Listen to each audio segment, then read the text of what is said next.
আসসালামু আলাইকুম বন্ধুরা, কেমন আছো? আশা করছি ভালো আছো। আলহামদুলিল্লাহ আমিও ভালো আছি। এই যে দেখো বন্ধুরা, আমি আজকে দেশে থেকে যে বিসিওয়ালা সিম নিয়ে আসছি। এই বিসিওয়ালা সিম দিয়ে আমি একটি রেসিপি বানাবো। তাহলে সবাই পুরো ভিডিও দেখে নিও আর সবাই সাপোর্ট করো, সবাই পাশে থেকো। এখানে আমি কাঁচামরিচ আর পেঁয়াজ দিয়ে দিছি। এই তিনটা শুকনো মরিচ আমি দিয়ে দিব শুধু গ্রান হওয়ার জন্য। আমি কড়াই দিয়ে দিছি, এখন আমি তেল দিয়ে দিলাম। এখন শুকনো মরিচ দিয়ে দিলাম। এখন আমি সিমগুলো দিয়ে দিলাম। আমার সহজ রান্না, এই লবণ দিয়ে দিলাম।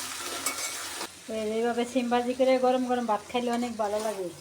বাচ্চি সিম, এই সিম এইভাবে ভাজি করলে ভালো লাগে।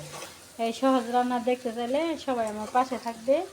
মশলা তো দিয়ে অনেক কিছুই খাওয়া যায়, কিন্তু এত বেশি মশলা খাওয়া তো ভালো না। সেই জন্য আমি কম কম মশলা দিয়ে সব রান্নাগুলো করি। এই যে আমার সিমটা হয়ে গেল, এখন আমি নামিয়ে নেব। এই যে বন্ধুরা, কত সহজভাবে আমি কম সময় নিয়ে এই সেম রেসিপি বানাইলাম। আর আমার মতো এইভাবে বানিয়ে খাবে, অনেক ভালো লাগবে। গরম গরম ভাতের সাথে খাইলে আরও ভালো লাগে। তাহলে আমার এই সহজ রান্না যাদের পছন্দ হয় সবাই আমার পাশে থাকবে আর সবাই আমাকে সাপোর্ট করবে যাবে। তাহলে আজকের ভিডিও এখানে শেষ করলাম। সবাই ভালো থাকবে, সুস্থ থাকবে। আল্লাহ হাফেজ।